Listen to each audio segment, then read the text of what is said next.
In 1998, World Vision United States got a new president. One of the first things they did, it was the new CEO, they took him to Africa to get a sense of our programming. He was overwhelmed with the AIDS crisis. There was child-headed households of a child who's 17 caring for all their brothers and sisters. There's grandparents caring for maybe 20 children. It was an orphans crisis. It was also an economic crisis. Economists were talking about people who were dying at the prime of their earning, and so GDP was going down. And then he was struck that we knew how to prevent AIDS, we knew how to treat it, and yet we weren't doing anything. He started asking, why isn't World Vision doing anything on AIDS? Why isn't the American church doing anything? And he kept asking and pushing, why weren't we?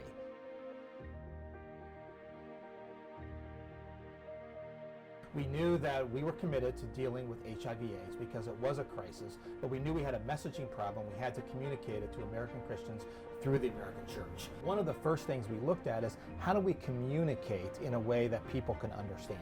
You need to understand it didn't matter how your parents got HIV/AIDS. 10% of a population was, orphaned because of AIDS, and so we started talking about scripture.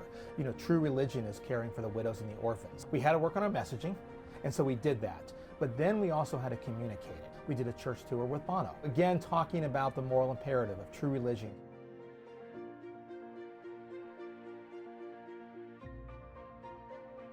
The impact of PEPFAR has been amazing.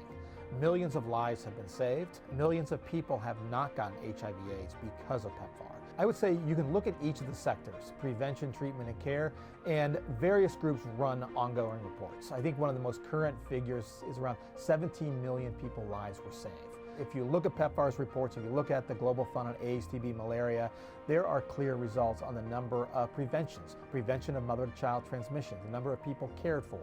It has been staggering, and I would say that's what's so exciting, the number of lives changed. The results were overwhelming. Think of that, of how if you got news you were HIV positive, it was a death sentence, to now it's an illness that can be managed.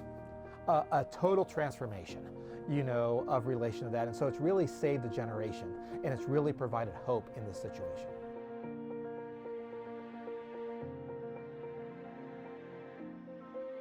It's an ongoing issue. I would say PEPFAR removed this from being a crisis to being a manageable problem. It's a comprehensive approach. Sometimes we can forget, and we might not keep it comprehensive. Or we back off and it could become a crisis again. So there's a need for constant treatment, a need for constant prevention and understanding, and a need to reduce stigma, and a need for care for those who have been impacted.